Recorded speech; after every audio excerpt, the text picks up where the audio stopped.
গোপাল দেখাই মা, তুমি রেইনকোট বাবা, রেইনকোট মাকে দাও, এই মরাগুলোকে বদলে ভরে যায়। কটা গোপাল, দুটো গোপাল, একটা গোপাল দাও, একটু আগে যে আমি বলছিলাম আমার মেয়ের পেটে সেই সিস্টটা ছিল, যদি ভালো হয়ে যায় আমি যতদিনে হোক আমি ছোটো গোপাল দিয়ে পুজো দিতে যাব, আর যেন ভালোভাবে সুস্থভাবে হয়ে যায়। আমার মেয়ের ছেলে দুজনই নাতিন খুব সুস্থভাবে হয়েছে, খুব ভালোই আছে। এইটাই আমি কৃষ্ণকালী মায়ের কাছে মানসিক করছিলাম যে আমি যতদিনে উঠে আমি ছোটো গোপাল দিয়ে পুজো দিয়ে আসবো। আমরা বাক্সিদানি এসেছি, আমরা বাক্সি থেকে আসছি, বাক্সিদানি হাওড়া জেলা থেকে।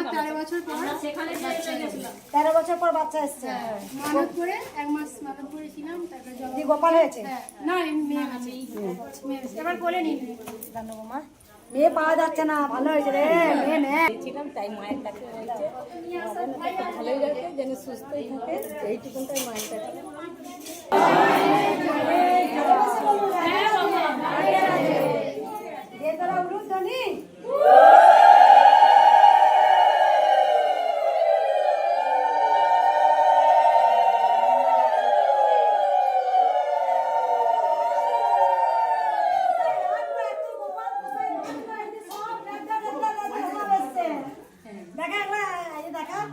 কত গোপাল, ওই দেখো ছোট বড় গুচ্ছি গাপচা, ওই দেখো সব বসাচ্ছে।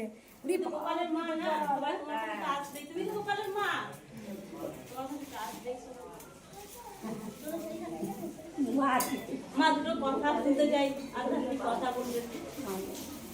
কথা বলবো, হ্যাঁ মা, রামলালা তিনি ছিলেন, তিনি আছেন, তিনি থাকবেন। শুধু আমাদের ভক্তি লাগে, যেমন না ফুল দাও, আমাকে এটা দাও, আমাকে মায়ের চরণ থেকে দাও না। যদি কেউ ঘরে বসে বলতে পারে জয় কৃষ্ণকালী মায়ের জয়, এই মহামন্ত্রের মধ্যে যে কি অলৌকিক শক্তি আছে, যারা পেয়েছে তারা তো জানে। 13 বছর পর বাচ্চা, কারো বাচ্চা হওয়ার সম্ভাবনা নেই, তাদেরও বাচ্চা হয়েছে। 22 বছর বাচ্চা হয়ে মারা গেছে, বাচ্চা 18 বছর 22 বছর পর মারা গেছে। মায়ের কাছে বলে গেছে মা সেই সন্তানকে যেন আমি ফিরে পাই।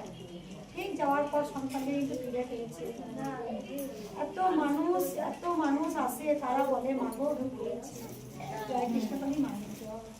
আমি কিন্তু কাউকে বলি না যে আমার এটা লাগবে, কেউ ভালোবেসে দেয়। কারণ মা আমাকে স্বয়ং বলেছিলেন যে কারোর কাছে যেন কোনদিন হাত পাতিস না। আমি দেখেছি, সত্যি করি, আমি না চাইতেই তো হয়েছে। মায়ের মন্দিরের জন্য মায়ের মন্দির করেছিলাম, মন্দিরটা হয়ে গেল, তো হয়ে তো গেল। ভগবান এসছেন ভক্তের জন্য, ভক্তরা এসছে মায়ের জন্য। ঘরে বসেই